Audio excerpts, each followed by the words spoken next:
Are you ready for the Low Blows Network?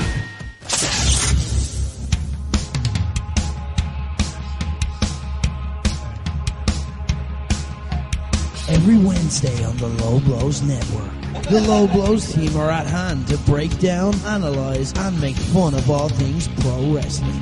Hosted by former pro wrestler Rick Nash. I think the only reasonable thing you can do now is John Cena heel. Selfie with me fucking dog. Banned from Nigeria. I will be talking to the government tomorrow. YouTube star Corporate King.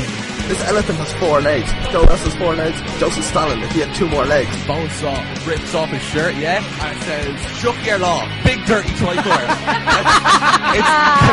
And the Queen of Irish Wrestling, Katey Harvey. I won't want to sign. Just CM Punk. So embarrassed. CM Punk.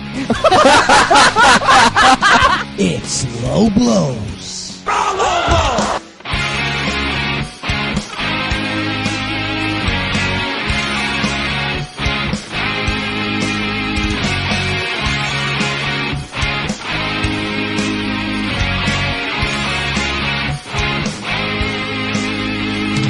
We always say that, and we said it for the longest time here on Low Blows, that every time we go away, we come back and the wrestling world we come back to is not the same, or the world in general we come back to is not the same as the one we left. A lot's gone on, guys. People hate AEW now. People that, like, we've met before may or may not be nonsense, can't talk about it for legal reasons.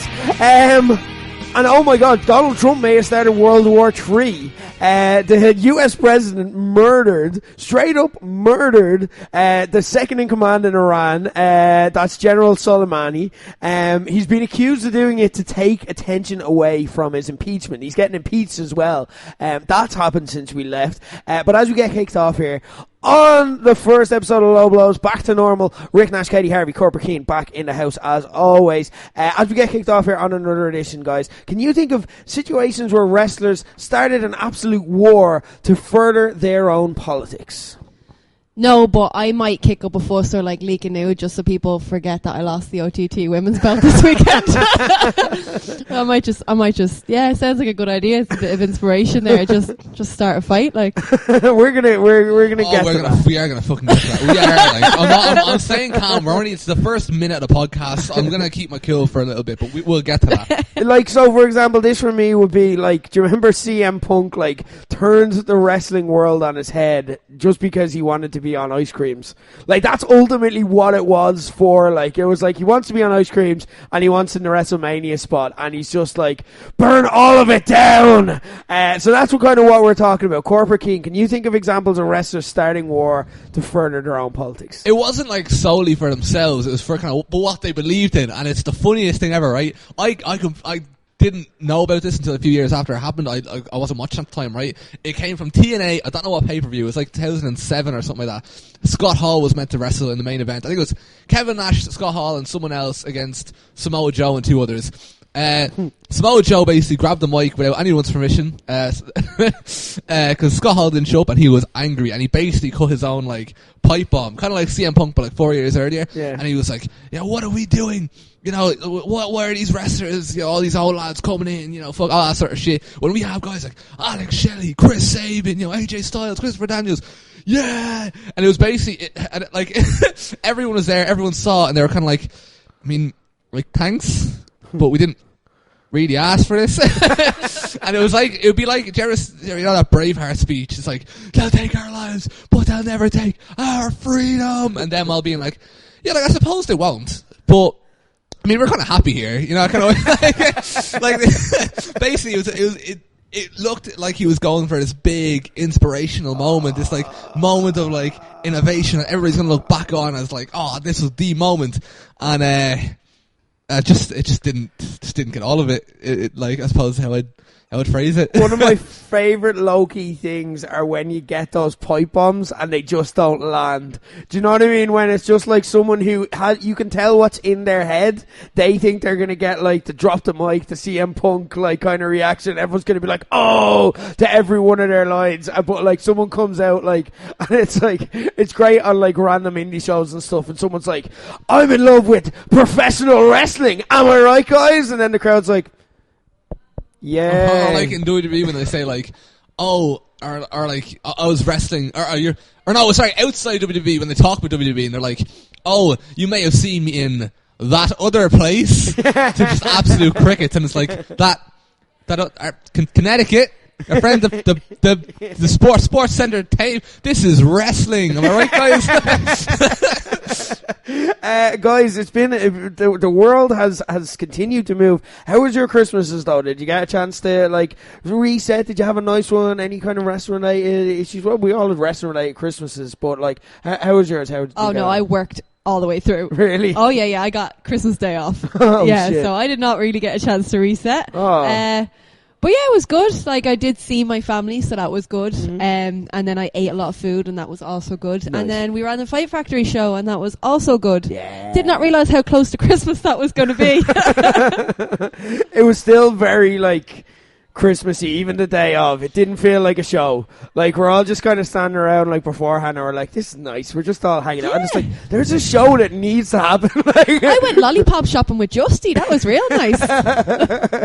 yeah, I know. How was yours, Keith? Did you get much? Yeah, Did you usually play video games and whatnot? I said hi to my family, and then I went, and I actually ended up watching, of all things, CZW. It's been a long time since I watched CZW, but I decided to watch it just for a laugh. Cage of Death happened a few weeks ago, and it was alright. Yeah, no, I mostly played Modern Warfare, lads. The new Modern Warfare is so good. Katey, get it? Like, it's actually unreal. Like, it's deadly. Me? Yeah. With a game. You love it's it, pretty yeah. good, yeah. Best Call of Duty, in my opinion, since Black Ops 2. Phil's little brother is still getting really tick at me because every time I turn on the PlayStation, he gets the little notification saying that I'm online, and then he tries to get me to play Fortnite, but I don't know how to work it. I don't know how to put Fortnite on. Oh, Fortnite's free. Play Fortnite. Come on, don't be like.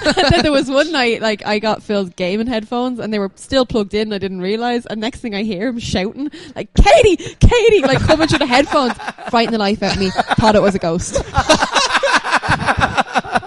Amazing. I am all for Phil's cousin scaring the shit out of you. Amazing. Speaking of Phil, I want to talk about some big news that kind of came out about it, because a lot of confusion kind of around this so far. Phil Boyd, it appeared, announced his retirement. Impromptu. Like, I know Cobra Keen at the commentary desk was sitting there not expecting it. A lot of the fans weren't expecting it. A lot of the people in the back weren't expecting it. It seemed unplanned in the ring. It seemed like something he just kind of came to in the moment, or was that something that he'd been thinking about, or what's going on? Can you shed any further light? Obviously, it's his news, and like, I'm not asking you, like, can you give away the secrets behind, like, I've got a like, scoop. yeah. That was news to me as well, to be fair. He's chatted a little bit about it, and like, the main thing is like, he's like, let's be realistic, he's been wrestling for 17, 18 years now. He's a good 10, 15 years older than most of the people on the shows these days. Like, and I feel that as well. I'm a good 10 years older than most of the girls I wrestle. So, like, I think it's just the keeping up, you know, like, you know, he trained Michael, and then Michael bet him. You know, it's a hard pill to swallow. So I think it was just kind of realizing that, you know, maybe he can't keep up at that level. So he has to. It's tough, and look, our thoughts are with him right now. I think a lot of the initial reaction is people are like, obviously paying tribute, but also as well, they kind of would rather like a rethought or a chance to say goodbye properly or something. So I don't know. We'll see. Our thoughts are with Phil Boyd, and look, if it is the end, like, at least in the in ring, he's still gonna coach in Fight Factory and whatnot, and still do all of his behind the scenes work. But like, if it is the end, thank you for everything, Mr. Small Package Phil Boyd. An absolutely legendary career. We'll pick up on it. I'm sure there'll be more kind of official word as he kind of lets it sink in and processes himself. Guys, like, it's been a mental weekend. Wrestle Kingdom was this weekend, and we're going to talk about it. This was my actual weekend, though, because I got the usual, you know, when, like, you get sick after Christmas. I think it happens to most people. Like, so I ended up getting sick. So, like, I got about 3 hours sleep on Saturday night. Woke up at, like, 7 a.m., watched the first night of Wrestle Kingdom in the morning, just because I wasn't sleeping. I was thinking about going no spoiler for all of it, and I'm like, nah, I'm going to watch it, like, because I get spoiled otherwise. Then I had loads to do during the day. We're planning my mate's stag and stuff. Came home, got about 2 hours sleep, and then couldn't go to sleep throughout the night. So watched like the New England Patriots, which was on from like 1 o'clock, and that took me through to the second night of Wrestle Kingdom because that started from 5 a.m. and then had to watch it again. I've watched like nearly 24 hours of Japanese wrestling in like a 72-hour period since like over the past like week. It's been fucking intense. I've seen Wrestle Kingdom both nights twice now. I haven't managed once yet. I was hoping you would just break down the matches that I should watch this week. I fucking want to be able to be. We will break it down. We'll give you what you need to know about it and all that and more. Of course, yeah, we're going to discuss Katey Harvey, now former OTT Women's Champion. I felt like a very sensitive subject. I don't want to kind of... Yeah, I don't want to kind of like belabor the point. We're going to discuss How many months was that? That was only, what? That was 2 months? Do you know what it was? I lost my title. I was feeling very despondent. And you know what? I went in and I looked at my phone and there was a message from my good pal, Corporate Kane. This'll cheer me up. You know, I have a friend in the crowd. He's going to know how upset I am. Just called me a bottler. First thing I seen when I came backstage. We'll get to it. But also as well, what was funny was in like buskers on Sunday. So we're watching Wrestle Kingdom as OTT Belfast, and we're getting kind of the tweets coming back and stuff like that. I've got mates at the show who are texting me what's going on and so on. But the reaction from everyone I came across in buskers is like, first off, they're like, "Oh my God, Katey lost the title. What the fuck?" And I'm like, "Yeah, I know, jeez." And he's like, "Wait, this is going to be funny with Keane." So we'll see how that goes. And we're going to wrap up the wrestling week, getting back to normal in the real world as well. So we're going to talk about it all. But first, we're going to get kicked off, as we always do, with our news stories of the week that have grabbed our attention and give our lightning hot takes to them as we get this show in a row. Because, ladies and gentlemen, it's time for Hot Takes.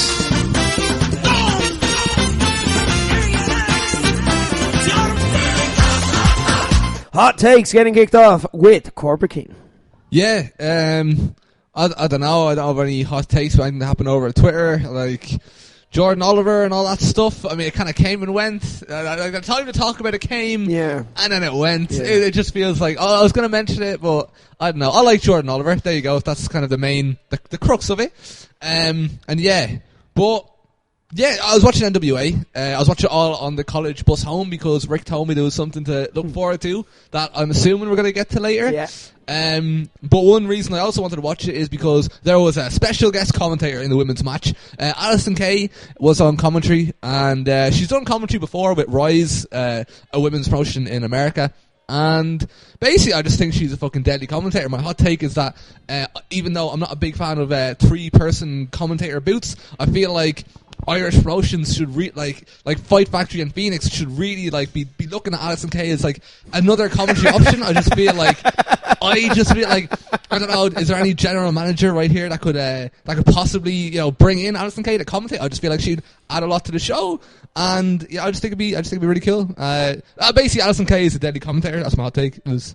Sorry, what was that? I got distracted. What were you saying? I swear to God. Like. I guess we'll never know. Moving on. Over to the Queen of Irish Wrestling. The former OTT Women's Champion. Is it hitting? Yeah, the one and only Katey Harvey for the latest Harvey's Hot Take. I went back to my original one because I riled myself up thinking about it when I was thinking about changing. And Chris Jericho isn't fat. I just want to make that really clear. Okay. Like, he's not fat. He's 49 years old and he's had a physical job for 30 years and he looks great for his age. True. All right? But the reason why I'm getting angry is, like, you see so many people on Twitter making fun of him and, like, making jokes and memes, whatever. And, like, they're acting like he's not the greatest of all time. They're acting like he's not in the middle of, like, a great, like, one of his career best runs. They're just, like, treating him like a joke and a meme, and it's like, oh, well, he's not in WCW or WWE. Jesus, I went back in time there. You genuinely look shocked. You're like, I don't know why that blurted out, like. He's not in WWE, like, so, like, he's worth less or something. Like when like people went to TNA to finish their careers and it sounds like, oh, they're ruining their legacy. Yeah. I feel like some people feel like that about Chris Jericho because he's gone to AEW, but I still think he's in a great run. Like, I think this is just another phase of Jericho, and it just really annoys me that people don't see it like that. You know, because he's still. I didn't see the match with Tanahashi. Was it? It was really good. Yeah, it was really. It was way better than it had any right to be. Yeah, and I feel like we get that a lot with Chris Jericho, where people, for some reason, in their heads are like, "Oh, this won't be great because he's old and out of shape and this and that." And then he cuts a killer promo, has a great match. Everyone's like, "Oh, you know what? You know, he's still got it." And then a week later, they're like, "Fat." You know, I'm just kind of sick of it. Like, I'm a big Chris Jericho fan. I love him, and we all know I hate like the fat shaming and body shaming. But it's like with him, I think it's a bigger systematic problem. It's like it's okay to say he's still great. Like, do you know what though as well? And you're correct in what you say. I think objectively, I think, but. I think as well what's coming into that is Chris Jericho is great at getting the reactions he wants to get from people and but getting them in a shoot. Like, he's great at, like, even when you think of his comebacks to WWE, he knows how to get people talking, he knows how to throw people off the scent, he knows how to work people exactly.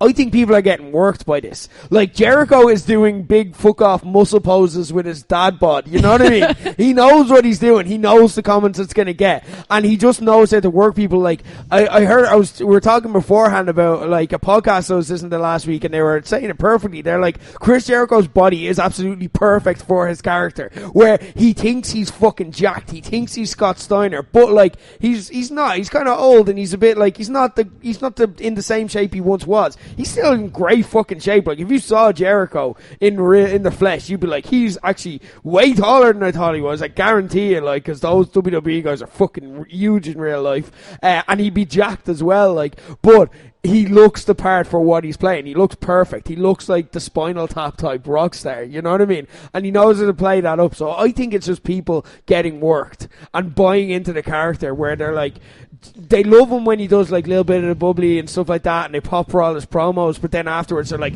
I hate that guy. And that's because he's a good fucking heel. But they think they hate him because they're thinking on a different level. Yeah. You know, they're like, well, he doesn't actually still have it. It's like, oh no, he's got you where he wants you. Like, exactly. It's like when someone like does something heelish and they're like, I'm not angry because they want me to be angry. It's like, you are though. You are. Because, I think it's one of those things with Jericho. And do you know what? I think that's a testament to his ability as well, that he's still got it. Anyway, moving on. Last but not least, I want to talk about the Blowies Awards, which riled a lot of people up. It's great. Like, every single year, you get, like, first off, there's a few things you always get. You get, like, the indie wrestlers who take it a bit too seriously, and, like, then getting kind of passive-aggressive digs at other indie wrestlers, which we saw. I won't name names, but we did see it happening throughout. And then also, as well, you kind of got, like, the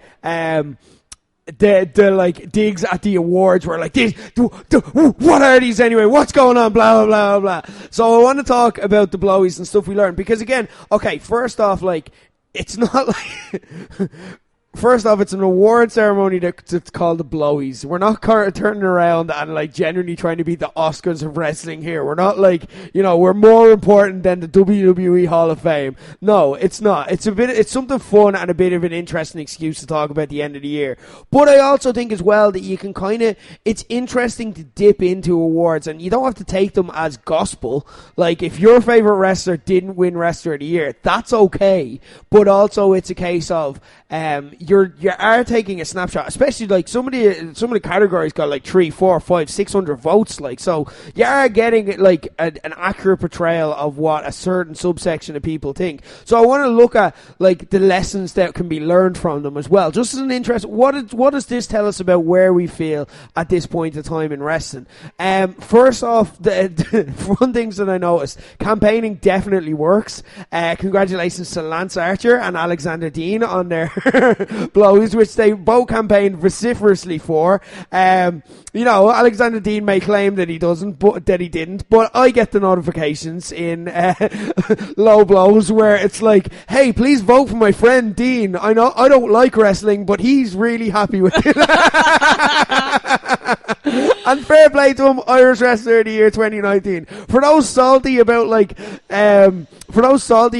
well, why didn't Jordan get it? It's like, Jordan's got way more followers. If he'd have put one retweet, he would have got like 90% of the votes. Like, he could campaign just like anyone. I love as well, like, the little digs that people get when, like, they campaign as well. It's like, it's so unprofessional campaigning for awards. And it's like, fucking Hollywood studios campaign for awards. They put millions away for this stuff. Like, it's okay to campaign, because now Alexander Dean gets to piss all of you off by going, Irish Wrestler of the Year, come see me in Ballynahaven. You know what I mean? Like, the thing that annoyed me with Alexander Dean's one as well was, like, I seen a few people being like, I don't know who that is. And I was like, okay, well, instead of getting angry that you don't know who it is, maybe you're thinking, maybe you should look and say, oh, well, all these people do know who he is, and they think he's really good, so you know what, I'm going to Google him. Yeah, exactly, as well. Like, I think people just caught on as well, because it became trendy to dunk on him when he started to, like, go ahead in the vote. And I think people just, like, literally one person tagged me in, like, one of the, who is that? And I'm like, well, you tagged him in the tweet, so you can just look at his Twitter there.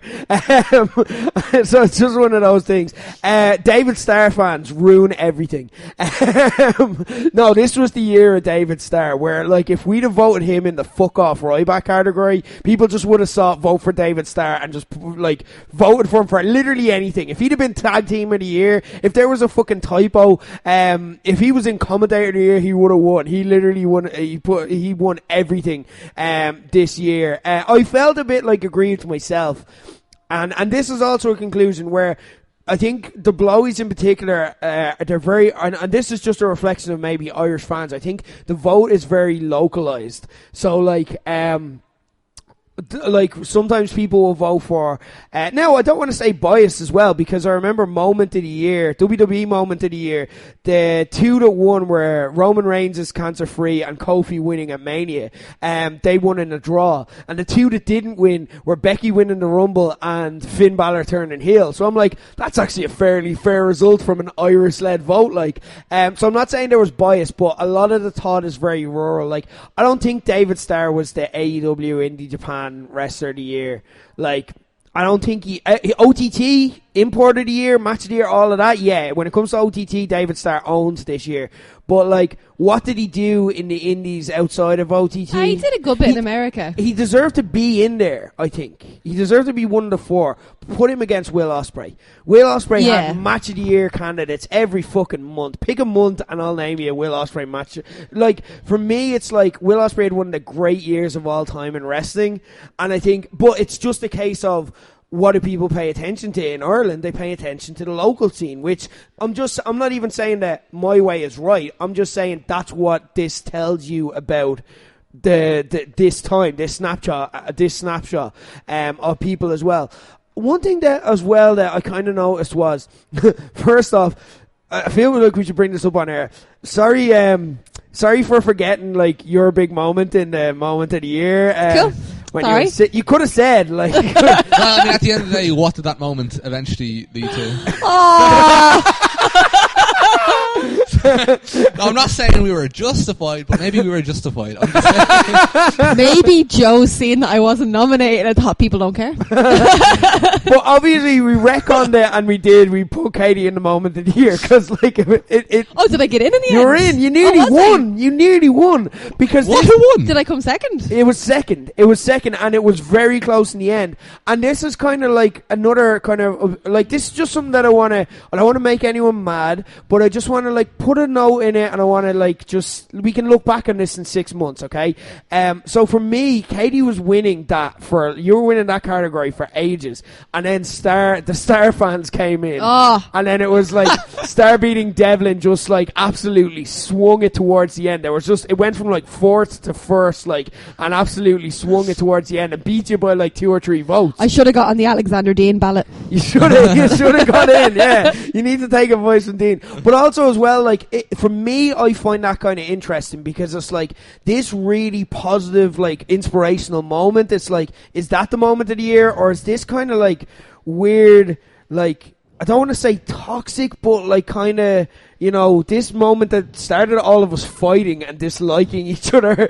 You know, the David Starr feud is very interesting because it plays on kind of the worst impulses of Twitter. The fuck WWE, wrestling shite, fuck everything, that kind of thing. That's what David Starr kind of feeds into. That's where his character, and it is a fascinating thing to watch. But there's a part of me that's just a bit like, I'm nervous about this storyline. I'm nervous about the influence it's having. It's like, do you remember when Conor McGregor was fighting Khabib? And we're like, all right, this is a car crash vibe to all of it. You know what I mean? I'm like, it's fascinating and I can't look away. But at the same time, I don't know if it's like, I don't know where it's going, and I don't know if it's going to be something positive. And for me, like, in the long run, I don't know if we'll look at it as in, like, is this kind of something that, like, a button that shouldn't have been pushed? Do you know what I mean? Where it's like, we all want to see, like, people, but, like, at the same time, when Khabib starts hopping the cage and, like, kind of... Ah, yeah, we had to see that fight. Yeah, exactly. But, like, at the same time, at the other side, I think we all felt a bit dirty on the other side of it, where it's like, oh, this got scummy. Like, and for me, I'm kind of like, with the David Starr thing, I'm fascinated by it as anyone else is, but, like, I'm like, I would have liked if we'd have got a nice positive moment, because I think that brings up a lot of arguments and negative feelings in people. That whole vibe, like you even see fans like picking on other fans who don't like the wrestler that they like now on Twitter. It's getting personal and it's getting very messy, and again, like, the word toxic just comes to mind. It's just something worth kind of putting a finger on that we'll come back to something later. Thank you, everyone, for getting involved. Really interesting participation this year. Even the ones that were, like, giving us shade and stuff like that, I'm like, you actually made a lot more people vote on that. So anything that you kind of moaned about got way more votes. So thanks for doing that, guys. Thanks to all who participated. It's just a laugh. We're not trying to be totally serious. But there are some interesting conclusions we can come to off the back of it. Anyway, look, let's get talking about the in-ring from the week. It's been a big week, so let's get talking about the good and the bad, starting with the bad as always, because it's time for Say something stupid. Say something stupid. Worst moments of the week. In at number 4, I'll talk about the negatives about Wrestle Kingdom 14. There were only a few. First off, I became the person that I was like telling people not to be on Sunday morning. And the reason that I put this as part of the promo for why you should come to Buskers to watch Wrestle Kingdom 14 is because I've lived this many years now at Wrestle Kingdom, where the stream in New Japan World just went down. Literally, it was like, for a moment, it was really poetic, because it was like the 3 count, like ending Liger's career, just stopped. Like, it was 1, 2, 3, and then the screen just cut to black, and you're like, oh my god, whatever happened, that was so deep. And then you're like, oh no, wait, the stream just broke. And then you're on Twitter and everyone's stream broke at the same time. And we all just had like an hour of searching around for like I literally ended up watching about an hour of Wrestle Kingdom on like Watch Wrestling because New Japan World just stopped working. And like, again, like streams are going to stream, so like I don't want to have too hard of a go. But at the same time, this is the same company that on like the most successful weekend in its recent history, they drew 70,000 fans over 2 days, which is fucking huge for a non-WWE event. They made the money, and if this is something like they didn't buy the server space, or they didn't anticipate, like, or they wanted to cut down, New Japan are notoriously cheap sometimes. The same company that didn't splash out for Judas, which really pissed a lot of people off. It pissed me off a little bit. I'm like, lads, I know you're making the money. You're in a fucking stadium. You can afford to pay the guy who's making the entrance. You can afford to pay his band to play the entrance music. Like, so for me, it was one of those things where I'm like, this isn't good enough for your Mania weekend, for everyone to have to find a stream. And I literally became what I was telling people not to be, one of those people at 7:30 in the morning scrambling around trying to find a dodgy stream to watch it on. Also as well, like for me, a slight negative, and this was a good match, so I don't want to shit in it, but the third place playoff between between Switchblade Jay White and Ibushi, I watched all of it, and Ibushi took a lot of fucking heavy bumps, and no one gave a shit about it because who cares about a third place playoff? I tweeted out, I'm like, they should have upright match commentate on this because that'd be the crack. Like, do it the way that's how I want to see third place playoffs because no one gives a shit. And these lads are killing themselves. And it's a lot to ask because to the lads, they're still wrestling a Tokyo Dome match. Do you know what I mean? Wrestlers are still going to want to try. You're putting them in a tough spot where there's no stakes. Nobody cares about the match. There's nothing to be gained by this, but lads are still going to put their bodies on the line. I felt like it's one of those things. The bump card could have been given a miss here because the match meant nothing. Like he took a top. What is it? Ibushi took a top rope uranagi. Like it was a fucking hard bump, and you're just like, oh my, and for nothing, no reaction because the fans did not care about this match. So I felt that was a little pointless. Anyway, look, that's the only negative. There was a lot of positives. We will get to them, don't worry. But in at number 3, talk to me about the negatives from SmackDown. Yeah, so SmackDown, the main event was Baron Corbin and Dolph Ziggler against Roman Reigns and Daniel Bryan. And the match was grand, it was good. Is the ending that confused me, right? So the ending is Roman Reigns breaks up the pin, Dolph Ziggler super kicks him and he rolls to the outside. Then we get like this extended sequence of like the Fiend and the red lights, and he attacks Daniel Bryan, he pulls him outside, mandible claw, and like Roman just didn't help him. And the worst thing was, you could see Roman Reigns in the corner of the screen, just kind of lying there looking. Like, it wouldn't have been as bad if he was on the other side of the ring, but you could see him lying there watching the whole thing go on, and then the lights come on, and he just kind of stumbles over. Are you all right, Daniel? Like, it was just like, it was too long, like, for a super kick to keep him out. Like, he's Roman Reigns. We've seen him do like bigger shit, and like, are you telling me a super kick had him down for like 10 minutes while Daniel Bryan's getting mauled by the Fiend? No. So it's like, I know it's the Fiend and we're suspending disbelief, but I'm also just like, come on, like. It might connect it, you know. I mean, it might connect it really well. Oh, it did connect really well, but it's Roman Reigns. Yeah, but it might connect like really well. And like, maybe he's a scaredy cat. Maybe he's afraid of the red light. Because as soon as the red light went off, he was on his feet and he was over there. Maybe he's got like, what's that thing where like lights make you freak out? Like, what's that thing? What's it called? Epileptic. Maybe he's epileptic or something like that. No, he just looked like he was having a nap. Yeah, I He's just kind of lying there. He's getting arrested. He's probably not epileptic, to be fair, right? That's fair enough. In at number 2, I want to talk about one from Raw. Has anyone seen this, right? So AJ Styles and Tozawa had a match. Yeah, it was a grand match. Afterwards, AJ's getting out of the ring, and like, you just notice it. Like, you notice out the corner of your eye, there's just like someone slips into the ring underneath, but you don't think twice about it. But then they cut back to it, and all of a sudden you realise that whoever's in the ring, for whatever reason, they cut back to security tackling whoever's in the ring, and they're holding this guy down. It's like, why would you cut to that? Like, why are you trying to draw our attention towards it? What's going on? I couldn't sleep on Monday night because I was still sick, so I'm watching this live, and I'm like, what the fuck is going on? And then I'm like, what the fuck? And then like, it slowly started to peter out on Twitter because Vic Joseph confirmed it when they came back from the break. They were actually meant to cut to that. It was security who fucked up because that was the pastor for the Bobby Lashley and Lana wedding. He was involved in the show and security tackled him because they didn't know he was supposed to be in the ring. So they were meant to cut to him. It's like, what's he doing here?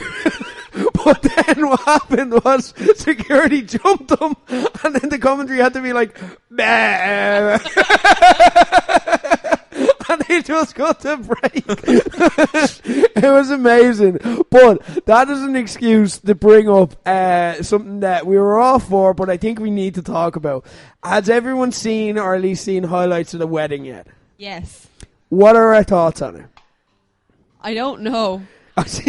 I watched it live. Okay. I couldn't sleep, and then I was like, oh, you know what, Raw's on. I think the wedding's on about now. So I got up at like 3 o'clock in the morning to watch the wedding, and I watched it, and I loved it, but then I hated it, and then I loved it again, and I'm still not sure where I stand. I love the trashiness of it all. Yeah. Like, I love the whole storyline. What I don't love is like I don't think it's great LGBT wise. Okay. You know, I think it's a little bit unfair to use like, you know, a secret lesbian relationship for shock value. You know, Yeah. like it's a perfectly normal thing. And when I heard the stuff about how it was actually Sonia and Mandy that pitched it, you know, because obviously Sonia is actually like part of that community, and then I was like, oh, that's a great idea, girls, we're just going to give it to Yeah. you know, I was like, oh, that kind of put a little taint on it, but like I loved how trashy it was. Yeah, like I watched it on the bus home from work.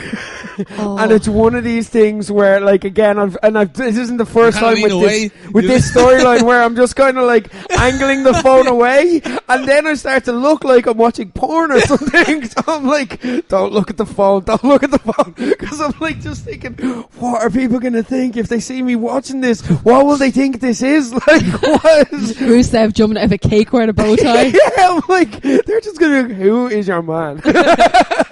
It was cringe, and I didn't want people to see it, so that's how I'll forever remember it. I agree with what you're saying, like, in that it's weird and it's off, and like, I don't know if they, like, a lot of people are writing think pieces on like why it's wrong to have Liv, and again, look, I'm not affected by those issues, so like, I don't want to moralize and say, you know, I'm a straight white man, I wasn't offended, so it's fine, you know, so I don't want to be that guy, but at the same time, it's like, I wasn't offended by it. I was like, I don't trust WWE to do this sensitively, but like, I didn't think they fucked up either. I don't think like they were offensive. They weren't not offensive, but like, it was off.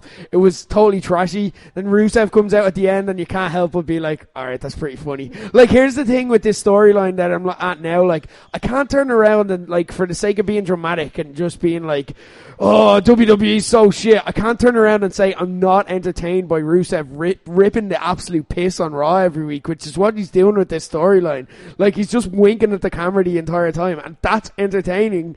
But like, it's not good, but it's, I don't know, like, I find elements of it entertaining. Keener, have you got a chance to catch it? I didn't watch it.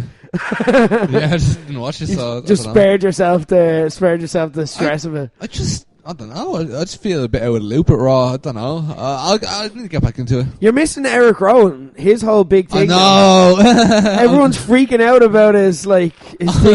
I've seen the Eric Rowan clips. I'll go out my way to watch the Eric Rowan clips, obviously. But yes, did you see the jobber this week reacting to him? Yeah. It's just like so overreacted. No, that's a standard reaction. Everybody reacts that way if you have to stand in the ring with Eric Rowan. Oh, fucking big thing we haven't brought up, Keen. You made your fucking WWE debut. Yeah. Keith brought it up on Aslo Blows, but we just didn't get to do it. So What? I made my debut on Raw. I got to fight Eric Rowan. You fought Eric Rowan. It happened. I'll find a picture. Oh, I didn't see this yet. I got to wrestle for WWE before you. How does that make you feel?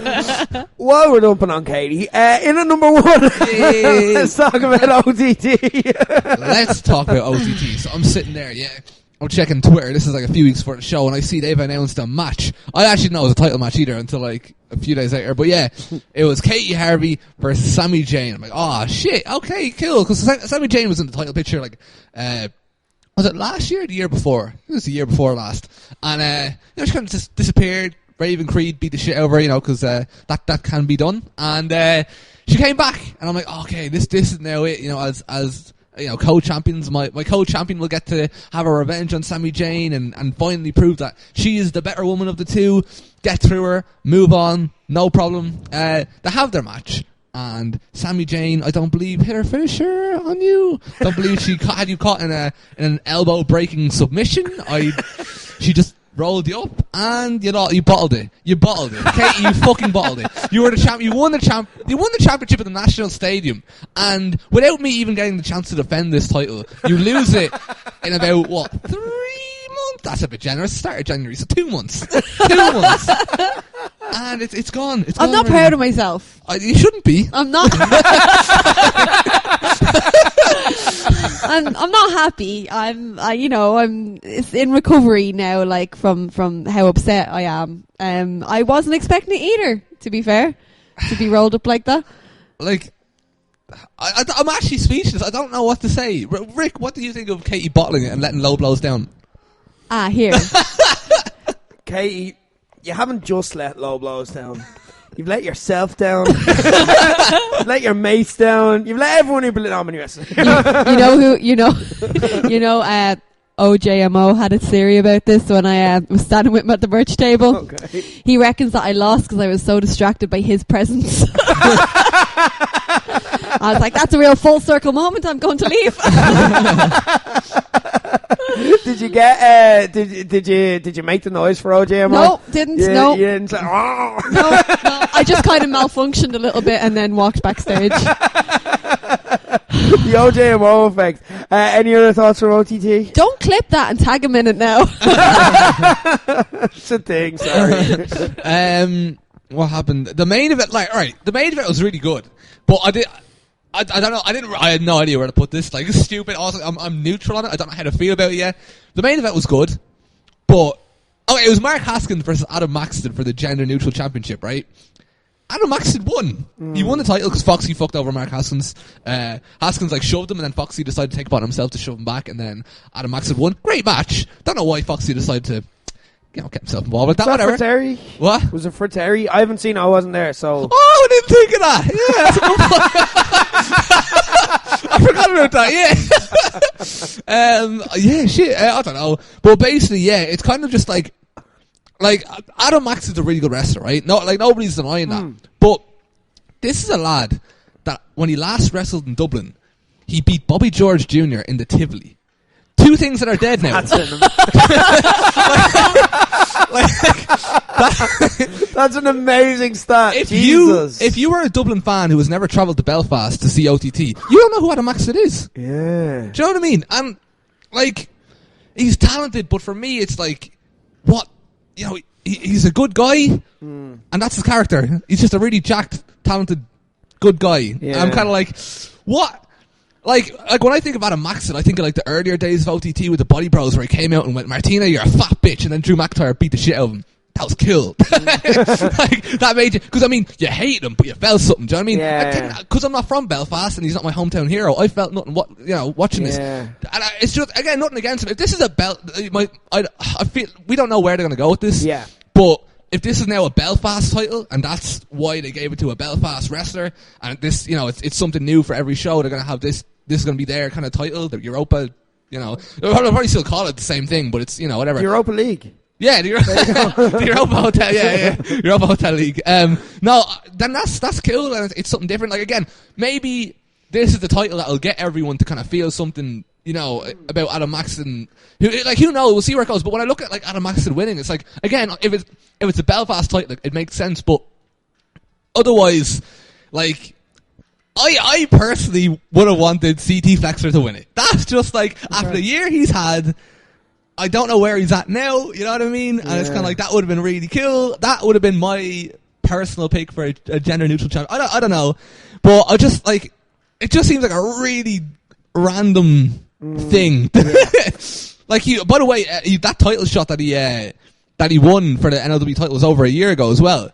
I didn't even read it. I was wondering why he got that title shot. It's actually, he did earn the title shot. Oh. But it was over a year ago. I had to cage match it, you know what I mean? Right. But yeah, no, good wrestler, and I'm not saying it's the worst thing that ever happened to OTT. It's just, I just left it feeling kind of like what? You know what I mean? I don't know. You're kind of summing up the reaction I saw, and I wasn't there, so I can only speak to how I felt, and a lot of people felt, and also, but then again, I know a lot of people who went, and I saw a lot on Twitter, and I think this is kind of you're summing up how a lot of people are feeling there, and where I'm at with it, when I kind of try and distill it is I've kind of had doubts about OTT before. I spoke about how after last year the fucking Devlin Valder match, I'm right, that's it. That's the series finale of OTT. And so much fucking shit happened since then. I'm I'm never doubting this company again. You know what I mean? They I won't doubt them. If something goes tits,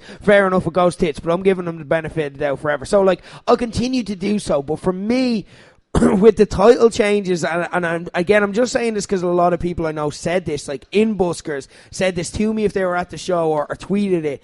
With the two title changes, for me, it felt kind of And again, there's time to turn this around, but I'm like, you had two things there that people genuinely cared about in OTT, like Katey's comeback and being the champion and kind of getting your kind of your lap of honor kind of deal, where it's like people wanted to see you kind of have happy moments again and that kind of stuff.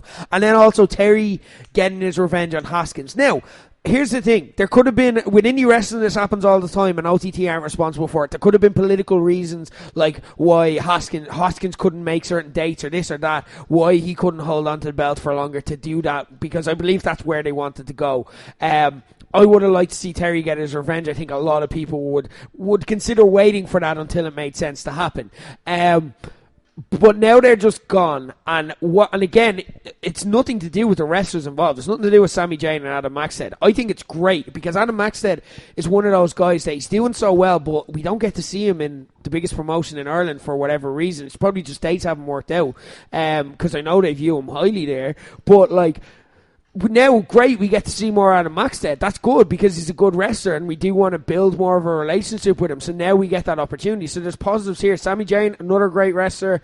Her first title reign was cut kind of short. So great if we're going to see more of her too. But like, it's nothing against them. It's just like, it felt flat. It felt random. It felt like we lost two things that we cared about versus... And I'm like, what do we gain? Why do we need that? What's going on? I'll give them a chance. Like, they have the benefit of the doubt for life from me. Like, so I'm not shitting on them, but that's how I felt, and I think that's how a lot of people felt. My opinion on Sami Zayn was slightly different.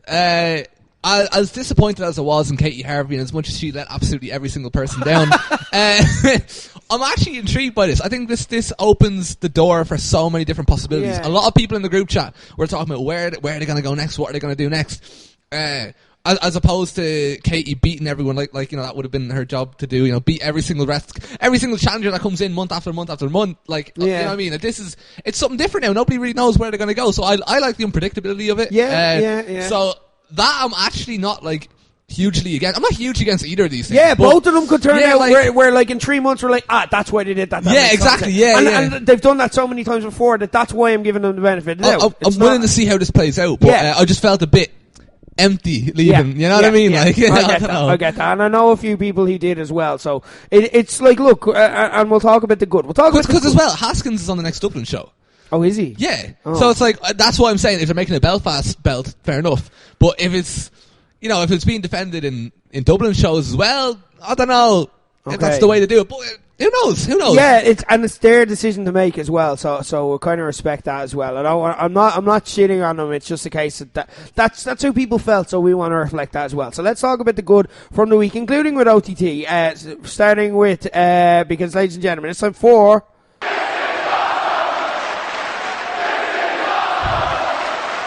Best moments of the week. We don't have this ranked because it's only happened today, but I think we need to talk about NWA Power. Yeah, it was fucking slick. Oh man, do you want to talk about it? No, you can. You okay? Yeah, okay, right. NWA. So again, Rick told me that something cool happened at the end of this week's NWA, and I was buzzing. I decided to watch. I was about 2 weeks behind NWA. I'm really awful for like motivating myself to watch. I know this is going to sound weird, but like, I love watching wrestling as I'm watching it. But sometimes, like, if I'm not watching it and I'm like, I need to watch NWA, I'm kind of like, you know what I mean? I'm kind of like, and then I'm like a few weeks behind. I'm like, yeah. And then I end up watching it. I'm like, oh man, NWA got so much better. They got video packages now as well at the start of every show. Oh, it's so fucking good. But it's still the same. Like, they're making improvements, but it's still... They haven't sacrificed their identity in the process. Yeah. They have... Oh man, like I'm so... And now they're established. They're kind of... The characters are established now, and it's not like... Because in the first few weeks, it's kind of just the basics sort of... Here's this wrestler, here's this wrestler, here's this wrestler. Now they're all, coming together, and everybody has these different feuds and stories. I'm fucking loving it. But in the end of this week's episode, Nick Aldis is a heel now, and he's scrapping with... Wait, it was Tim Storm? What? No. Tim Storm and the Rock and Roll Express. They're like against all the old kind of guys. What happened to Tim Storm? He's still feuding with Tim Storm. He bottled it out of being in a match with him. Oh, what a fucking... Yeah. Oh, man. He bitched out like that proper... That got me proper angry, man. Like, Nick Aldis pisses me off. And that's great, because, like, he's meant to. Yeah. So... it is Team Nick Aldis versus Team Ricky Morton. And by the way, one thing I find really funny about NWA is that out of the Rock and Roll Express, the only one that does the talking is Ricky Morton. Like the other lad would be fucking what's his name? Robert Gibson. Robert Gibson. He's fucking. Like he wouldn't have beef with anyone. You know what I mean? He'd be fine on his own. He'd be peacefully champion. Grandad, like drifting in the background. No, he'd be fine. He'd be relaxed. He'd be chilling, going opponent to opponent, shaking hands, being respectful. But Ricky Morton's just like, how dare you? He was like, oh, for fuck, another more beef. Great. So Ricky Robert's old. Like he just wants to sit in an armchair. Will you stop dragging him into your fights? He just wants to have peaceful banging matches. You know, get going title match to title match, and it's all the comfort of his own. Like the two lads going to the pub, the two owl lads, and one lad still has the same hairstyle and dresses up and goes out like he's Saturday night, and then the other lad just wants to sit at the bar and have a quiet pint. You know what I mean? But like they're best mates, so he just goes along with it because he wants to keep his friend happy. Well, I actually love the Rock and Roll Express, and one really cool thing is that some fucking young dumb cunt like me that never watched like wrestling in the 70s or whatever, they were big. You weren't alive. I wouldn't be so hard on yourself.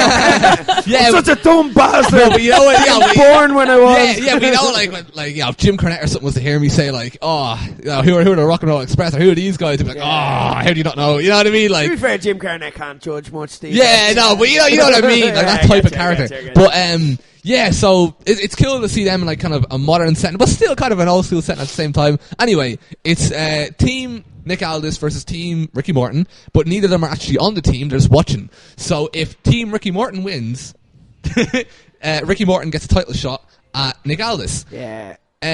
Ricky Morton's team is just Gibson for now. I don't think they announced anyone else. No, they didn't. So it's just Gibson.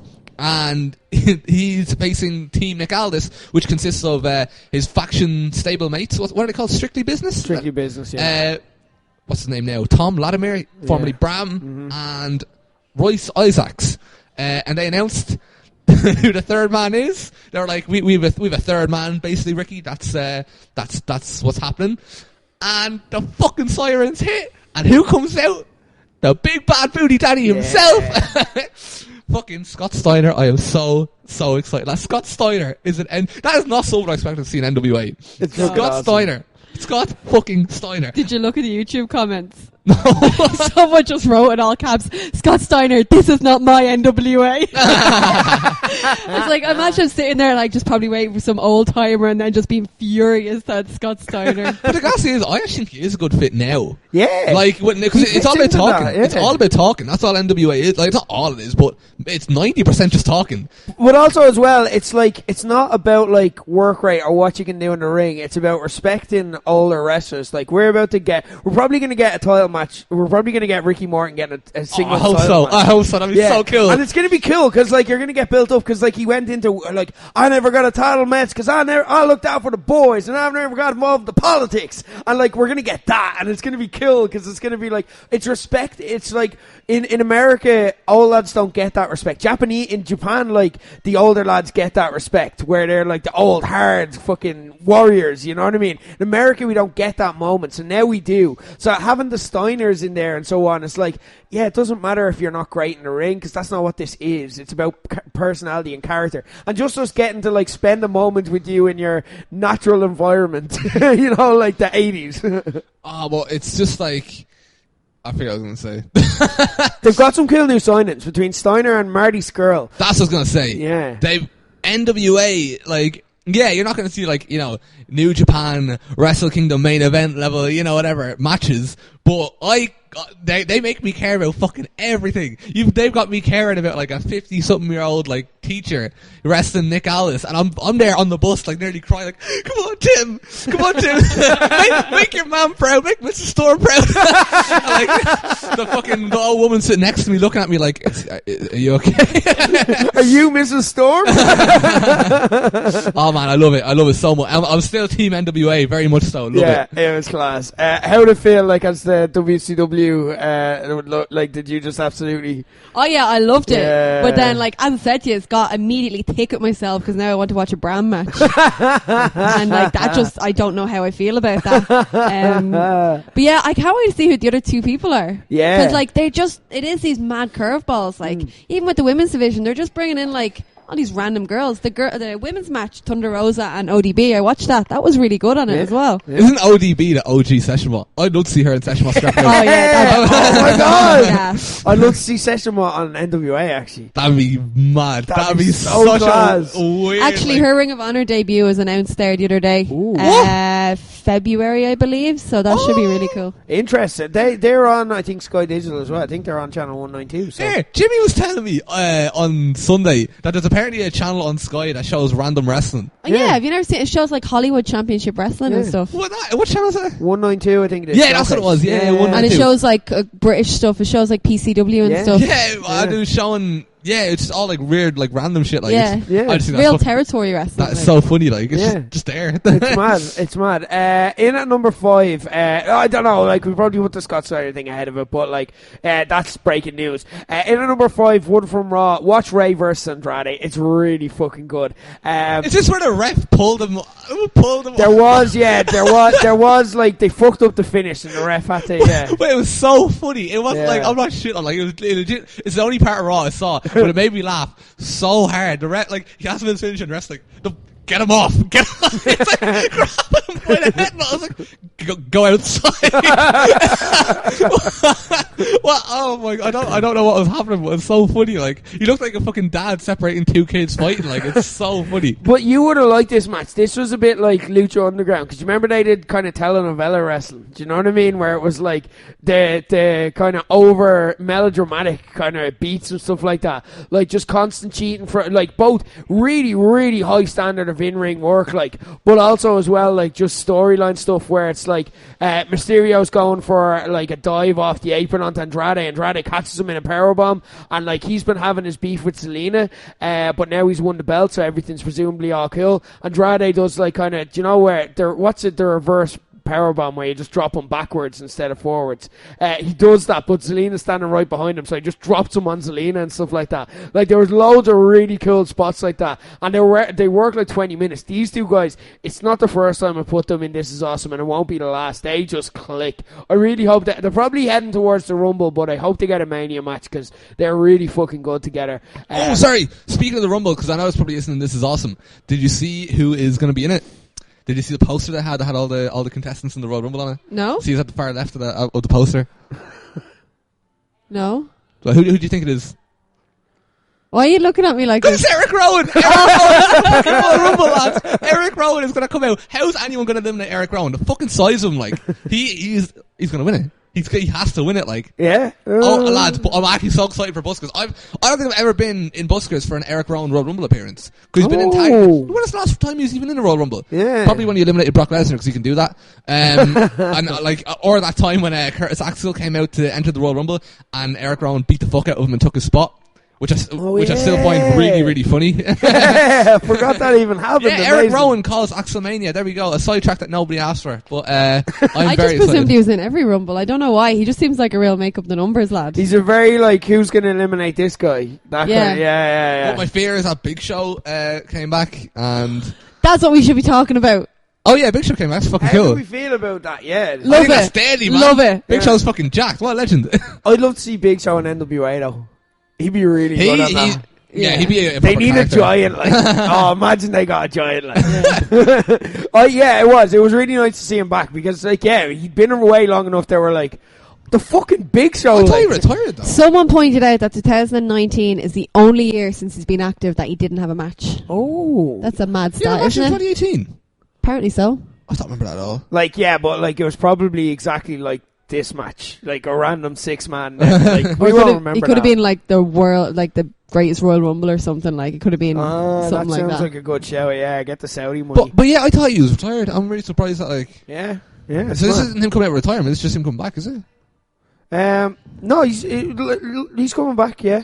I think it's kind of like Christian, that he didn't really state it, did he? He just no, because I think he was active, and then they decided they wanted to make him like a serious actor or something like that in some of the projects lads, they're doing. Do you want another sidetrack? Yeah, just while we're on topic. While we're on topic, say Christian never retired. I know the way Edge is rumored to come back as well. Yeah. I'll die if Edge comes back. But I'll just fall down. What if Edge and Christian come back? my little heart couldn't. What take if, it. what if in a Royal Rumble they both enter and they're both just like, oh Yeah. fuck? There's a chance. There like, is a fucking No, chance. every year I get myself too hyped up with these nonsensical things that definitely won't happen, and I get really overexcited, and then I end up being like a little bit sad at the Rumble. Edge has been cleared. And also, yeah, no, like Edge had to retire for the thing that Sheamus currently has. Do you know what I mean? Like Yeah. Sheamus, who's wrestling, who came back to SmackDown last week. Yeah. Edge had to retire because of that, because they just didn't have a cure then, which they do now, and now he's been cleared. I But know, the thing about the just- Royal Rumble, you can't just say like, oh, it won't happen, it won't happen. Like, do you remember when people were like imagine saying someone AJ Styles, that the New Japan like champion AJ Styles, TNA's AJ Styles is gonna come in and square up to Roman Reigns at number 3 in the Royal Rumble. Yeah. Never gonna happen. Yeah. And I fucking like the Royal. Oh man, I'm so excited. CM Punk is like genuinely in play here. He's like, you know, That last tweet probably bumped him down a couple of yeah, rungs he in the probably ladder. shouldn't have talked about like telling Miz to suck on blood money dick. What's blood money dick? I don't know. Did you not see that Did you tweet? see that? No, You I got don't. deleted. I don't follow him. I think he's a dope. He told Miz to suck on blood money dick because Miz said this is the best episode of Backstage ever. Oh no, wait, I didn't change the culture. I think they're working. I think they're just setting up more feuds. Oh for man, I Punk has to come back. And it's Punk gonna be Miz cool. would be a great feud. Imagine the mic work for that. And they have the heat from like that's. I saw a great clip on Twitter today where it's like clips of CM Punk, clips from the CM Punk documentary, and there was a clip of like Punk trashing the Miz. He's like, "You're telling me I'm not better than that guy?" And then it cuts to the Miz like, "Punk changed the game in wrestling." And it's like Punk looks like such a two-faced twat. But yeah, there's a lot going on there. Tickets on sale, eventbrite.ie. Go see them, buskers. It's always a night to remember. We cannot wait. Anyway, look, let's talk about the good from OTT in number 4. Oh yeah, I forget. So we're gonna open up the notes. That is. Oh, there we go. Smooth. Right, in my notes I have True Pros written down. True Pros are the fucking funniest tag team ever. I swear to God, I can watch True Pros wrestle now. Like they're like arguably my favorite tag team in Irish wrestling right now.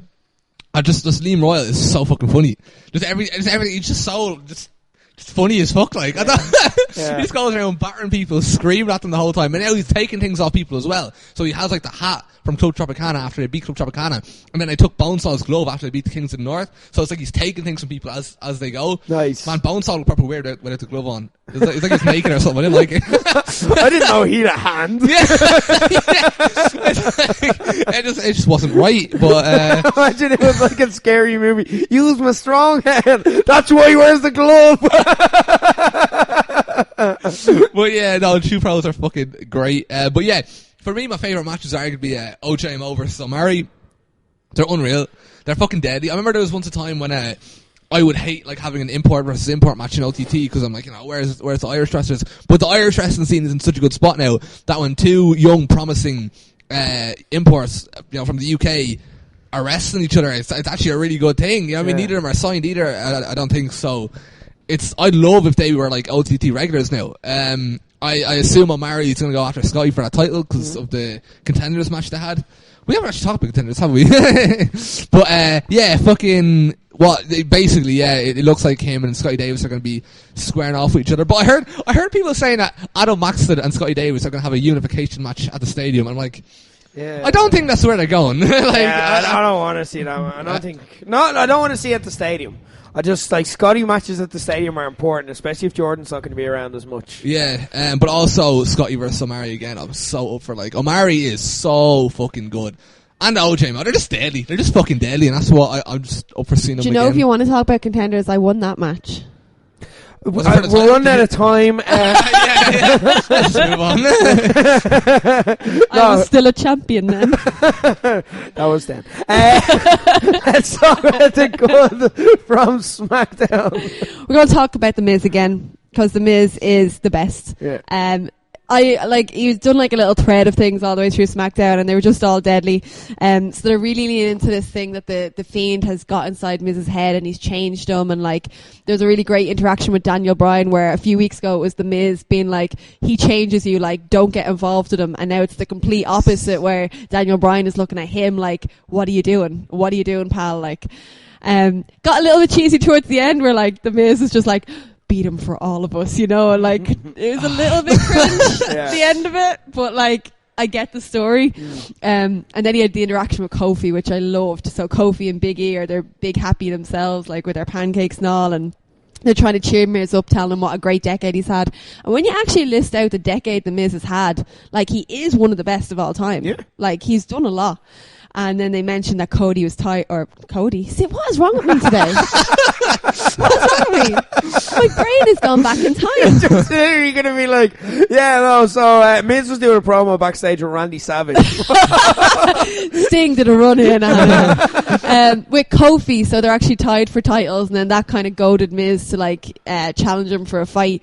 And like, I just loved Kofi all the way through this as well, because he's kind of like I don't want to do this, but like you clearly need to fight someone, so it's cool. Like, and then they had a match. Miz got rolled up. It's not a good week for roll-ups.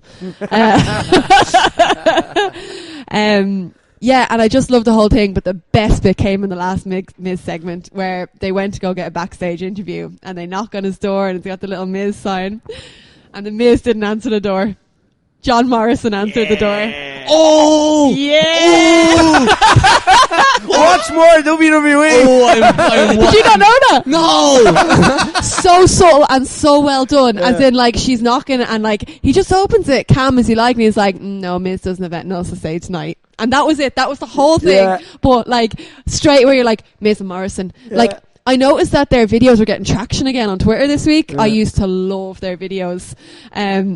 And then, like, just this. And, like, people are like, oh, we heard John Morrison was back. Like, is this what he's doing? And it's going to be so cool if that's the era of Miz he reverts to. Like, oh, I can't wait. I'm so excited. It's awesome. Like, because, again, like, you have Daniel Bryan has even changed. He hasn't turned heel, but, like, he's changed back to the old Daniel Bryan. Yeah. You know what I mean? So, it's amazing. Like, I'm loving everything about about what's going on here. I hope the Miz falls into the lake of reincarnation and comes back with, like, the old hair, the spiky hair, and the, like, the Chick Magnet t-shirt.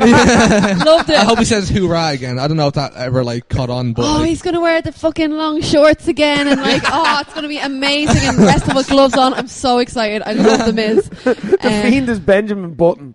Like, he's Benjamin Button's people. Like, that's mad. In at number 2, not one from last week, but we didn't get a chance to discuss it because we were off for Christmas. So let's talk about Fight Factory episode 12. Right. So, this is bollocks. We did our fucking awards way too early. Way too fucking early. Basically, I just want to briefly mention the fucking main event of Fight Factory. Winner take all, highest stakes in the history of Fight Factory, the most important match in the history of Fight Factory. More than hype against Club Rock Shandy, Flamboyant Fabio. All the belts. Oh my fuck! I don't even know where to start with it. I don't even fuck.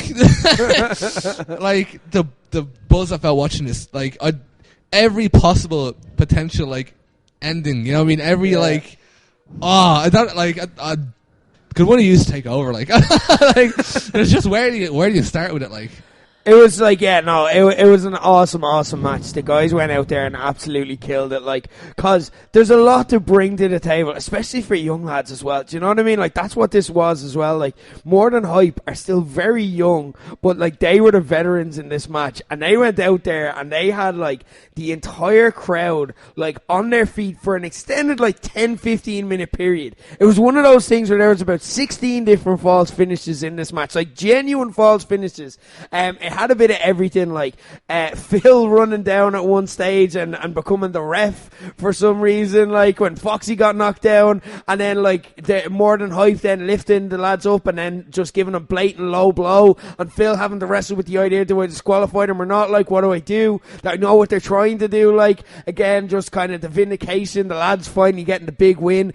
Big shout out, Flamboyant Fabio, new Irish Junior Heavyweight Champion. Guys, if you do not pay attention, if you're one of those guys who's like, who's Alexander Dean because you only follow OTT, you need to get in on the ground floor with Flamboyant Fabio. He's a seriously fucking good wrestler. Club Rock Shandy as well. If you just follow OTT, oh my god, what have you missed? Club Rock Shandy like totally earned that. Like, this would be, if you never been to a Fight Factory show, you would still be on your feet for this match because they told the story you got what was going on there. You looked at the lads, you looked at the white meat baby faces, you looked at More Than Hype. Like, it's amazing how they can just turn themselves. Like, you look at them in this match and they're like the fucking cocky, arrogant, experienced veteran heels. Even though, like, when you actually look at them independently, you're like, they're just kids. Like, you know what I mean? But they looked the part. They knew how to play the part. They carried themselves perfectly.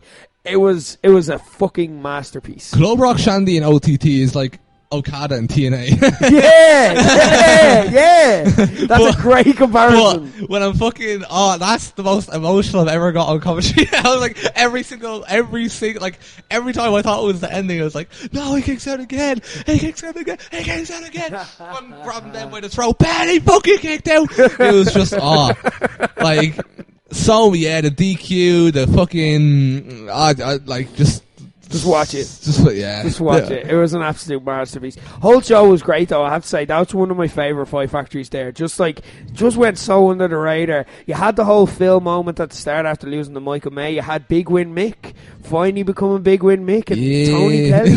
Like, kind of everything's kind of changing now. Like, it's the Midcard Mafia got a win over Liam Rowe this time. Yes, that was one of my favourite moments. They died. They died, but it was really good. That whole match. I'm sitting at the table watching the match, going, if this is all of wrestling from now on, I'm okay with this. Like, Liam Rowe just like Dom Tuck started the match. Like, the lads are like, who's gonna go in? Who's gonna tag in first? And Dom Tuck's like, fuck it, lads, and genuinely gets in Liam Royal's face, goes to square over him, but before you even get to go, Liam Royal just slaps him down. It was vicious but amazing. And then, of course, like, yeah, you had the true pros at the end came out, and they're a thing in Fight Factory now as well. They're a unit there too, and like, who the fuck is gonna stop them in Fight Factory? Club Rock Shandy, watch your back. I'm glad they got their moment, because, like, that's a hell of a tag team to beat if they cross paths at a future date. And you have to believe that if they're going in as a unit, they will eventually cross paths with Club Rock Shandy. Katey as well. Shout out. The match. I won that match. All right, yeah, we get it. Yeah. I mean, yeah. Oh, actually, yeah. How did I forget? You required the help of your friend from the merch table to win this match. Emma. No, I didn't. Even though Debbie didn't bring anyone to assist her. She didn't help me win. Yeah, she did. Yeah. She didn't help me win. Yeah, she did. No, she didn't. Yeah, she did. Watch your back. Watch your back. Watch your back. Couldn't do it on your own. So bottled it. Bottle that one too as well. But, you know, whatever. That's fine. Bottle the true victory. Absolutely fantastic show. Well done to all involved. But it was not the best moment of the week, because, of course, what else was it going to be? Wrestle Kingdom 14 happened this week. 2 nights, 70,000 people in the Tokyo Dome between the 2 nights. Absolutely record-setting. It was fantastic from start to finish. Amazing. Some of the things you need to keep an eye out for. Jushin Thunder Liger's retirement. Oh, my God. The first night. So we expected kind of the Hiromu Takahashi and Ryu Lee tag team match on the second night, which was his actual last match ever. We expected that to be the match. And then the 8-man old person tag with the great Sasuke and stuff like that to just be like, alright, this is going to be just a bit of nothing, a bit of fluff for the lads more than anything. No, the 8-man tag was fucking fantastic. For a start, every guy had a custom ring video that was all them beating the fuck out of Liger. It was such a cool, funny tribute. And you didn't realise until like the third entrance. So they all got an entrance, even the corner guys, like El Samurai and so on, got like entrances, and they were all like the great moments that they had with Jushin Liger as well. It was such a nice fucking touch. And then, like, it was a great match. Taguchi ended up getting the win over Liger on night 1. Takahashi beat him on night 2. The retirement at New Year's Dash was, oh my God, it was actually emotional. You've probably seen the gif by now of Hiroshi Tanahashi crying during it as well, like genuinely weeping. It was just an actual, like, Japan know how to do these things, like, legit. It was a real, like, it was like being at an actual retirement party for, like, someone who worked for, like, Dublin City Council or something. Do you know what I mean? It's like all, like, these official New Japan people coming in and giving them flowers, and then, like, Chaos coming out and giving them flowers and stuff like that. But then, like, it was just, like, genuinely, like, like, you could be cynical and make fun of it, but then everyone respects Liger so much they were like, no, let him fucking have this. Like, this is amazing. But it also was, like, poignant in that it's like, no, this is not, like, wrestling being dramatic or anything like that when you see kind of the Raw retirements after WrestleMania, which are beautiful, like, when they do them too. I'm not shitting on them. But this was like, like, this is a man retiring from his job. This is a man who's going to go home and spend the rest of his life, like, with his family in his home and stuff like that. And he did a speech that was pretty much saying that, where he's like, I guess you're going to have to put up with me a lot more at home. Ha ha ha ha. Chris Charlton as well, like, trying to do the translations during it. Like, you could hear his voice breaking down as the speech was going on, like, to the end. And he's like, literally at the end, it's like, and thank you, Justin Liger. And it's just like, oh my god, this is fucking emotional. I saw one screenshot of Liger backstage during an interview, and apparently he was told that he can just unretire at any time, so it's fine, no reason to be upset, really. Yeah, pretty much. Well, in wrestling, that's always the case, but I think this is a fitting send-off. It was. Moxley against Archer, absolutely worth going out of your way to see. No BS. Love the fact that this was like 15 minutes as well. And genuinely, like, I saw this was a very good point that someone made on Twitter. Sorry, I can't remember who. Someone made this on Twitter where it's like, they're not doing like bullshit WWE counts where it's like you hit a suplex and then the ref's like 1, 2, where you're like, that's not the finish, so we're just like wasting our lives going through this. It was like they saved the counts. There was like 3 or 4 10 count, like, not attempts at 10 counts during the match, and then the end spot, which was Death Rider through 2 Japanese tables, I might add, which aren't like gimmicked tables. These are genuine like hardwood tables, off the apron through 2 tables on the outside. It looked legitimately sick. Archer got busted open. Then the next night, Moxley wrestled Juice again. Ended up winning, which was a twist for a lot of people. But the match was fine. It was the afters that were amazing. Have you seen this yet? No, I don't want to watch anything. Do you know what happened? No. Okay. So the match ends, and you're like, okay, Moxley won. All right, fair enough. He's still the champion. What's going to happen from here?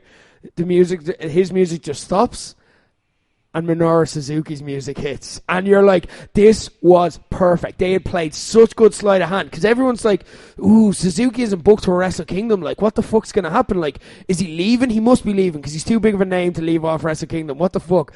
But like, they'd actually set this up so perfectly. So a few weeks ago, when they're setting up the Archer match, like when Moxley first came back to challenge Archer, he actually made a surprise appearance in Power Struggle, which we spoke about, and I probably mentioned this but didn't think twice about it myself, where he came into the ring, gave a Death Rider to Archer, and then Suzuki's in the ring, so he just gives a Death Rider to him.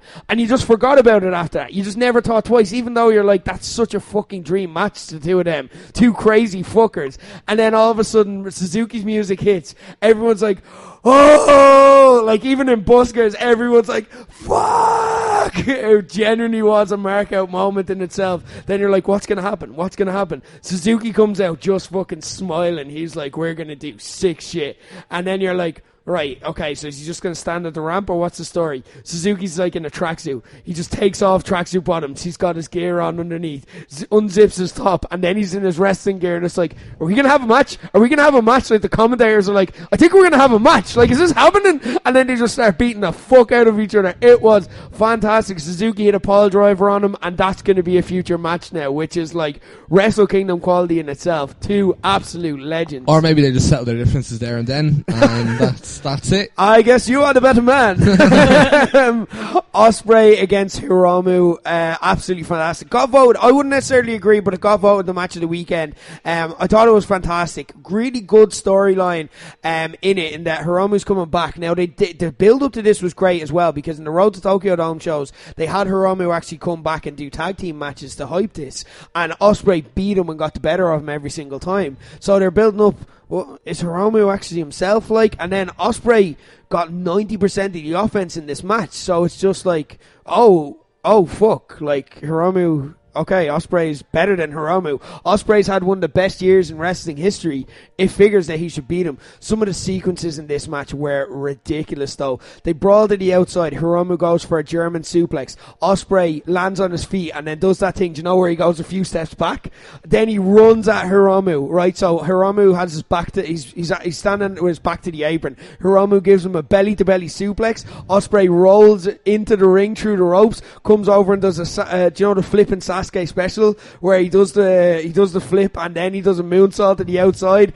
It is one of the most perfect spots I've ever seen. Like, you cannot see this enough in GIF form or like watching it live. It just flowed so perfectly. It's like, how do you guys even think of this shit? It was so perfect. Hiromu got the big win. Ibushi against Okada was one of those matches. This was my match of the night on night one. Like, they held back in the G1. I don't know if you remember me describing it, but it was like the story in the G1 was Okada just needs to draw. So he just needs to play defense and let the match last 30 seconds. Ibushi needs to get the lightning win. So they told a different story then so that they could save this story for now. It was one of these matches that, like, Twitter thought it when I was watching it live, and then even in Buskers, people had the same reaction. Do you know those matches where everyone's like, okay, they're shooting on each other, wrestling's real, oh my god. Like, at one stage, Ibushi just genuinely started punching him full force in the fucking face, and Okada's like putting his like fucking arm up. It was uncomfortable to watch, and then Ibushi's moving his arm and just punches him as hard as he could in the face. Like, it was fucking sick at some stages. Fantastic near falls. They know how to work with each other. It was like as good an Okada match as you could get. I'm like, that match isn't going to be topped all weekend. Okada won, Naito won as well. Set up the main event we're all expecting. I'll get to that in a moment. Tanahashi and Jericho as well. Absolutely fantastic. Really, really good. With the rumors that AEW were going to work with New Japan because the stipulation set up for this match was if Tanahashi wins, he gets an AEW title shot, leading everyone to go crazy that there's a working relationship going.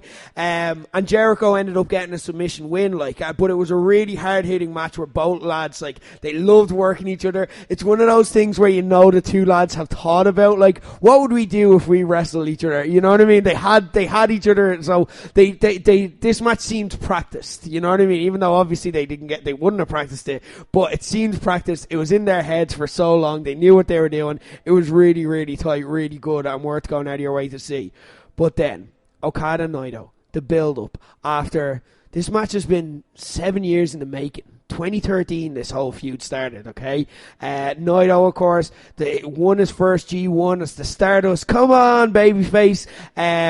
Got rejected by the fans as soon as he won the G1. People are like, nah, he's just Roman Reigns. He's like, nah, you're shoving him down our throats. We don't want it. Got voted out of the main event of Wrestle Kingdom in a fan poll. So the Intercontinental title match was voted as the main event between Nakamura and Tanahashi over the heavyweight title. Imagine that happening in WWE, and imagine the fans voted for it. Imagine how shit that looks on the winner of the Royal Rumble, where people are like, nah, we don't see it as the main event. Such a rejection.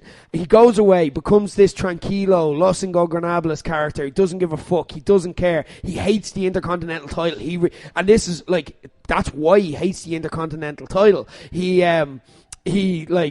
Because it's the he's always bitter towards it because it's the title that won him that got him taken out of the Wrestle Kingdom main event. So he's always had that beef with it, even when he's won it a few times, and he's never been defeated for the IC title in the Tokyo Dome. But even when he's won it for a few times, he used to throw it around. He used to stomp on it. He actually ruined the belt at one stage in the G1 tour and necessitated them needing to remake the belt because he just wrecked it by fucking it around the place so much because he just despises it that much, but he always gets drawn back to it.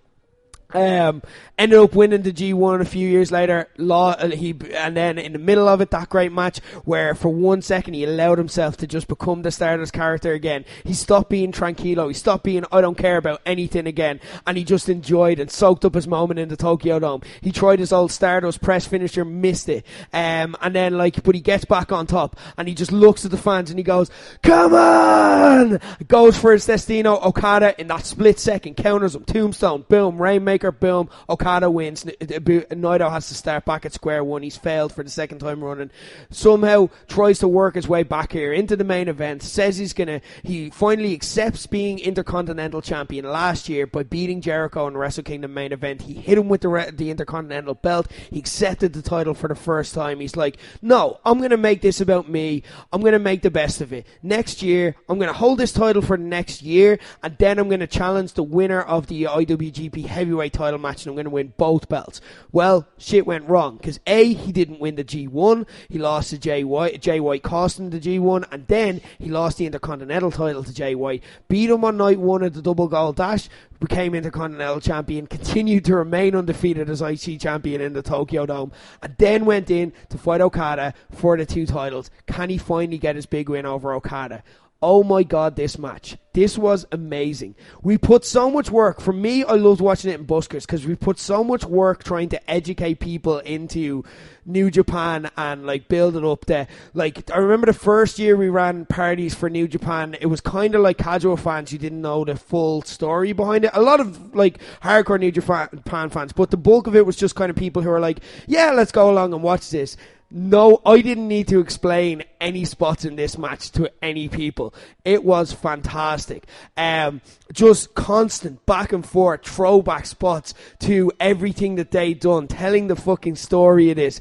Okada starts to not be himself. Now he starts getting a bit more vicious. Ibushi had got his knee injured the night before. Okada starts laying waste to his knee. He got him at one stage, and then again, keep in mind, Japanese tables not gimmicked. He gets Ibushi outside and goes for, do you know, kind of a knee breaker, except instead of landing him on his knee, he lands him on a table. He just drops him full force knee first on it looked legitimately irresponsible. Like, it was sick. Okada is showing a mean streak. He's showing a vicious side. Ibushi is like in that old desperate heel where he's like, he can't even walk. How can he do this? Okada's getting the better of him. Every time Ibushi starts to get the better, Okada kicks out. Every time, like Ibushi starts to get ahead of steam, Okada hits him with a dropkick. But Ibushi is just one step further along. He's learned his lessons this time around.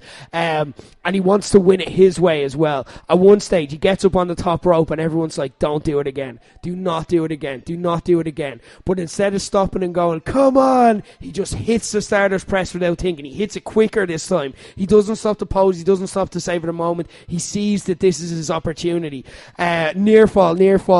Eventually, 1, 2, 3, he beats Okada. Naito finally gets his big fucking moment. Okada bottled it. Fucking, oh man, my experience in this match was so shit. I watched the first like 15 minutes with Nicola and Starbucks, and we had to get the bus to Belfast, so like I couldn't see her screen when we were walking, so like I missed all the cool shit. And then I literally look into her screen, I just see the pinfall. Like, oh. Could you not wait till he got on the bus?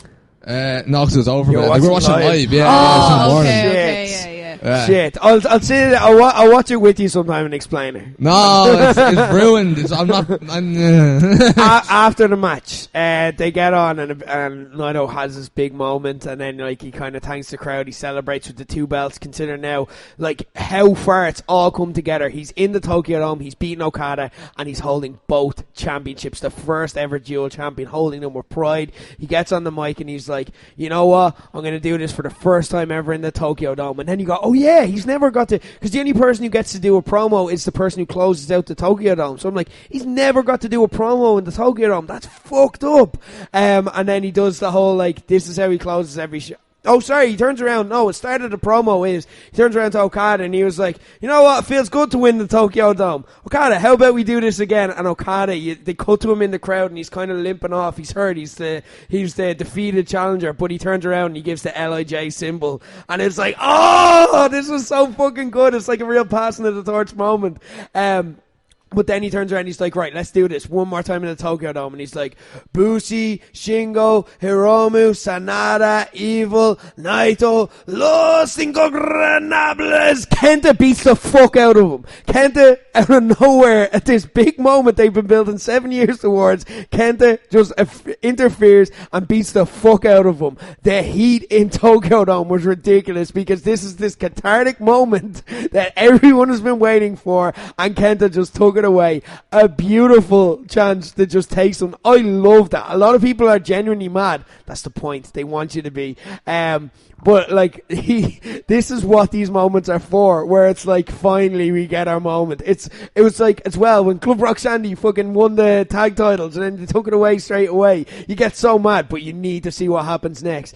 Kenta had lost to Goto and no one had really thought twice about it earlier in the night. Lost his never openweight championship, of course. Now freeing him up. He's going to be Naito's first challenger. Begging the question if him or Switchblade are going to be the leaders in the Bullet Club. But it was absolutely fantastic. Such a good weekend of wrestling. I watched 24 hours of Japanese wrestling nearly. Would do it again though. It was fantastic stuff, guys. So check it out. It's all on New Japan World if you want to check it out. Anyway, that was the week that was. Guys, the Royal Rumble tickets on sale on Eventbrite.ie. Brock Lesnar announced as number one entrant into the Rumble match. Buzzing. Fucking As in buzzing. number one or first? First.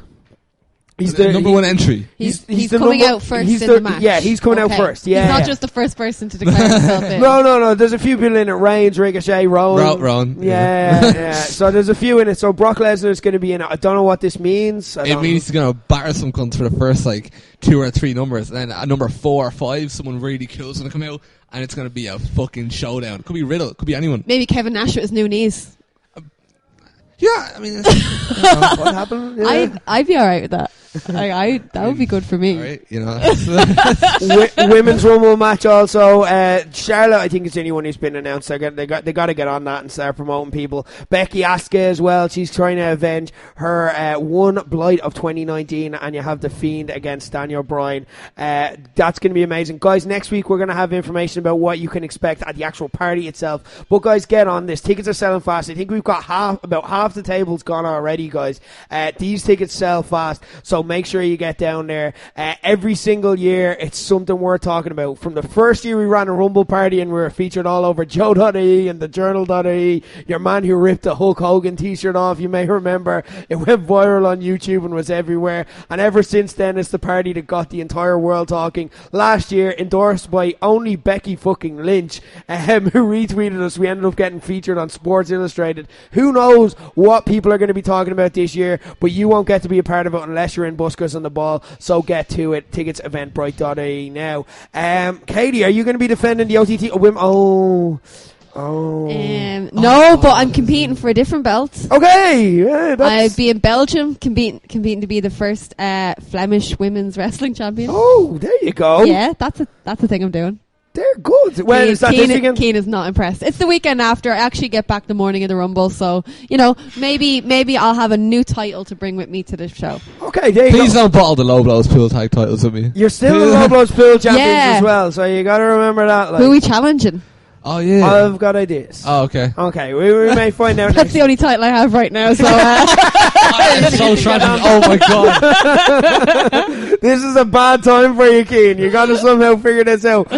Corbett Keane, any? Well, you're still busy, aren't you? I have some. Well, no, good you had a plans. new video over the Christmas. Oh yeah, that's up there. That's SmackDown vs Raw.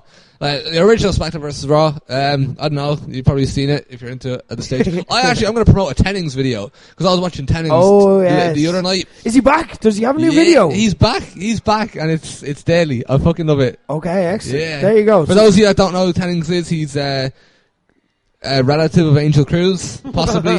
They look very similar and sound very similar, and they have the exact same personality, but they're sense just... of humor. They are... Oh, man, Tennings... Oh, it's just... Watch it. And then I'm coming out with a video. I'm not going to give myself a deadline. My thing this year is I'm not going to give myself strict deadlines. But it'll be done before the Royal Rumble because it's the Royal Rumble predictions video. That's a spoiler, but yeah. Okay, so subscribe to Corbett Keane to get that as soon as it comes out. Guys, we'll be back with our Slow Blows later this week answering all your questions. And we'll be back, of course, next week to break down whatever happens in the wrestling world between then and now. Stay tuned. We have the NXT UK TakeOver Facebook prediction contest coming up this weekend. Winning the prediction league, just saying, absolutely boss there, Wrestle Kingdom. In the meantime, though, thanks for joining us as always. For Corbett Keane, for Katey Harvey, I've been Rick Nass, and that's the bottom line, because Low Blow said so.